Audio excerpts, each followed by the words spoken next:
नमस्कार। आदर्श शिक्षण संस्थान की ऑनलाइन क्लास में आप सभी भैया बहनों का हार्दिक स्वागत, अभिनंदन।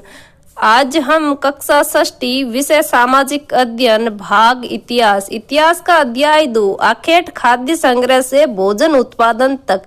इस अध्याय में आज हम जानेंगे नाम और तिथियों के बारे में। जैसे कि पिछले वीडियो में हमने आग की खोज के बारे में जाना, और जैसे एक क्वेश्चन है कि आज हम आग का उपयोग किस लिए करते हैं।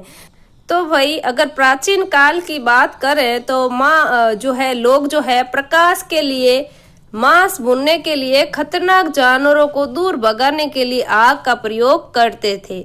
तो आज जो लोग हैं वो आग का प्रयोग घरेलू कार्य और भोजन पकाने में, उद्योगों में, ईंटों का निर्माण करने में, है ना, बड़े बड़े कारखानों आदि में आग का प्रयोग जो है वो लोग करते हैं। तो आज का हमारा जो टॉपिक है आगे हम देखते हैं भैया बहनों, नाम और तिथियां, इसके बारे में समझते हैं।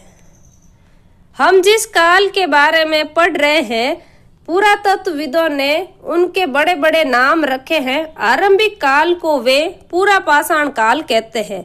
ये पूरा पाषाण दो शब्दों से मिलकर बना है। पूरा यानी कि प्राचीन, पाषाण यानी पत्थर। ये नाम पूरा स्थलों से प्राप्त पत्थरों के औजारों के महत्व को बताते हैं। पूरा स्थल से जो प्राप्त पत्थर है, पत्थर के जो औजार है, उनके महत्व को ये नाम बताते हैं। पूरा पाषाण काल 20 लाख साल पहले से 12,000 साल पहले के दौरान को माना जाता है। जो पूरा पाषाण का जो समय है वो 20 लाख साल पहले से लेकर 12,000 साल पहले के दौरान का माना जाता है। और इस काल को 3 भागों में विभाजित किया है, यानी आरंभिक काल, मध्य काल और उत्तर पूरा पाषाण युग। ये 3 आरंभिक, मध्य और उत्तर, इन तीनों में बांटा गया है पूरा पाषाण काल को। मानव इतिहास की लगभग 99% कहानी इसी काल के दौरान घटित हुई है। जिस काल में हमें पर्यावरणीय बदलाव मिलते हैं उसको हम मेसोलिथ कहते हैं। मेसोलिथ कह दो या मध्य पाषाण युग, यानी अंग्रेजी में मेसोलिथ कहते हैं और मध्य पाषाण युग कहते हैं। इसका समय जो है, टाइम पीरियड है, वो 12,000 साल पहले से लेकर 10,000 साल पहले तक का माना गया है। और इस काल के पाषाण औजार आमतौर पर बहुत छोटे होते थे। इन्हें माइक्रोलिथ या लघु पाषाण कहा जाता है। प्राय इन औजारों में हड्डियां या लकड़ियों के मुट्ठे लगे हाशिया और आरी जैसे औजार मिलते हैं। साथ साथ पूरा पाषाण युग वाले औजार भी इसी दौरान बनाए जाते रहे हैं। अगले युग की शुरुआत लगभग 10,000 साल पहले से होती है। उसे हम नवपाषाण युग कहते हैं। नवपाषाण का क्या मतलब होता होगा, पाषाण युग का क्या मतलब होता है, तो इसके बारे में हम जानते हैं भैया बहनों। तो इसमें पत्थरों के कई औजार मिले जो पूरा पाषाण युगीन उपकरणों से क्या थे, भिन्न थे।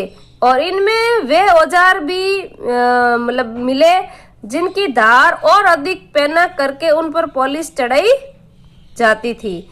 और नवपाषाण युग के सबसे जो प्रसिद्ध पूरा स्थल में एक चताल युग तुर्की में है। और नवपाषाण युग में कई प्रकार की मिट्टी के बर्तन भी हम लोगों को मिले हैं और इन पर अलंकरण किया गया, यानी कि इनको सजाया गया है। और इनका उपयोग मुख्य रूप से संग्रहण में किया जाता है और धीरे धीरे लोग खाना बनाने में भी इसका उपयोग करने लगे थे। तो पूरा नवपाषाण युग के बारे में हमने जाना। आगे है भैया बहनों, बदलती जलवायु के बारे में जानते हैं। तो इसमें 12,000 साल पहले दुनिया की जलवायु में बड़े बदलाव आए और गर्मी बढ़ने लगी। इसके परिणाम स्वरूप कई क्षेत्रों में घास वाले जो मैदान भी बनने लगे। इससे हिरण, बारहसिंगा, भेड़, बकरी, गाय जैसे उन जानवरों की संख्या बढ़ी जो घास खाकर जिंदा रह सकते थे। जो लोग इन जानवरों का शिकार करते थे वे भी इनके पीछे आए और इनके खाने पीने की आदतों और प्रजनन के समय की जानकारी हासिल उन्होंने की। और हो सकता है कि तब लोग इन जानवरों को पकड़कर अपनी जरूरत के अनुसार पालने की बात उन्होंने बात सोचने लगे। और साथ ही इस काल में मछली भी भोजन का एक महत्वपूर्ण उन लोगों के लिए स्रोत बन गया था। तो धन्यवाद भैया बहनों।